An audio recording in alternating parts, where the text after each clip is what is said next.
Hi, Moore Elementary. It's Mrs. Homan, and I'm here to read you a story.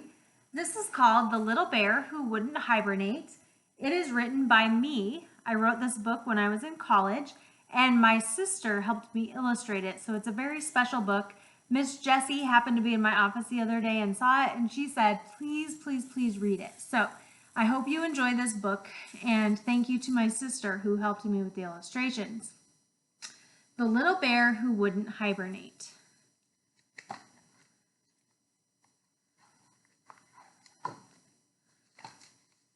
Bailey Bear was playing outside when he began to feel a chill in the air. "Brr," he said to his mother. "Why is the air so cold today?" "You see," said his mother, who was a very wise bear, "it is getting close to fall, and soon it will be winter. We have to find a nice warm cave so that we can go into hibernation." "What is hibernation?" asked Bailey Bear, curiously. As he asked his mother, he began chasing a butterfly.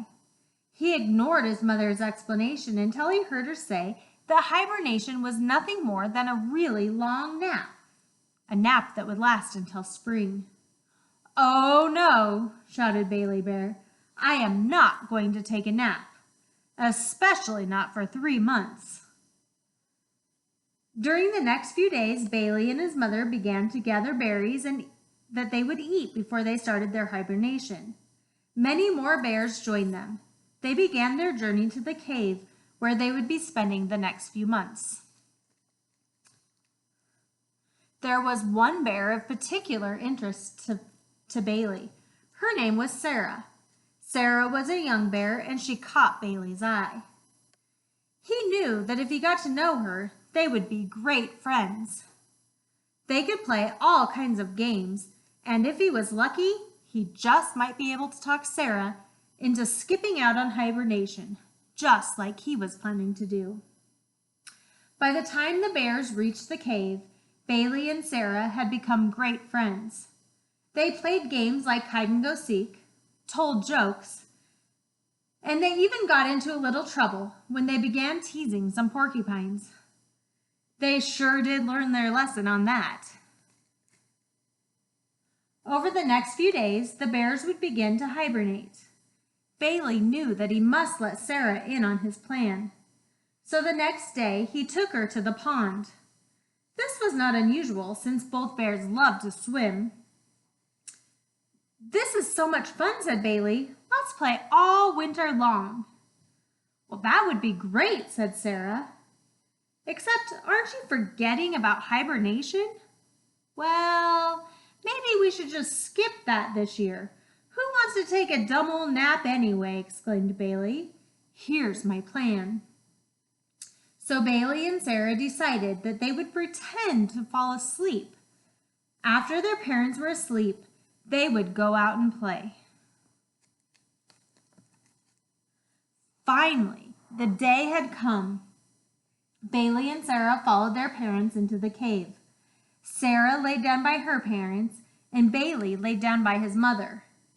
They gave each other a wink, and then they pretended to fall asleep. Once Bailey heard the bears snoring, he whispered to Sarah, "Come on." Only there was a slight problem.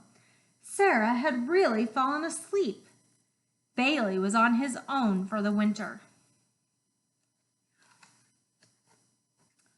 "What should I do first?" asked Bailey. He decided to walk to the pond. It was a little bit cold outside, but he sure loved to swim.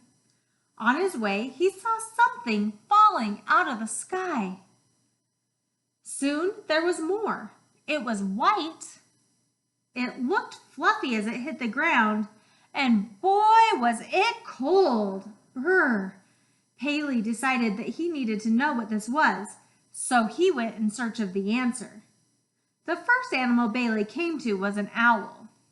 He decided to ask him what the white stuff was. "Excuse me," said Bailey, "but I was wondering if you could help me." "Yes," said the owl. "Of course I can help you. I'm the smartest animal in the forest." Bailey asked the wise owl, and the owl started to laugh. This is snow. Don't you know what snow is? Chuckled the owl. By the way, he asked, why aren't you hibernating? Bailey explained to the owl that he did not want to take a nap. And then the owl explained to Bailey what the snow was.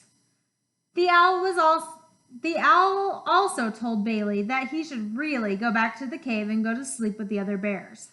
But Bailey insisted otherwise. Bailey continued on his way to the pond. The owl followed because he knew it would really be exciting to see Bailey's face when he dove right into the pond, only to slide clear across to the other side. I told you, said the owl. Now will you go back to the cave? Of course, Bailey was not going to give up.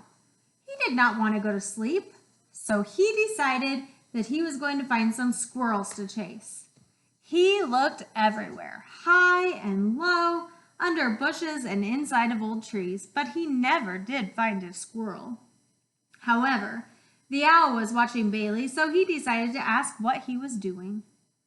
I'm looking for a squirrel. I love to chase them, Bailey told the owl. Do you know where I could find one? Well, said the owl, they are hibernating, just as you should be doing. The forest is no place for a young bear in the winter. Why don't you go back to the cave with the other bears? I guess you're right, said Bailey. I can't swim, there are no squirrels to chase, and besides that, I'm cold. So Bailey made his way back to the cave. He looked at the beautiful snow and how it appeared on the ground, and he took a deep breath of the fresh air.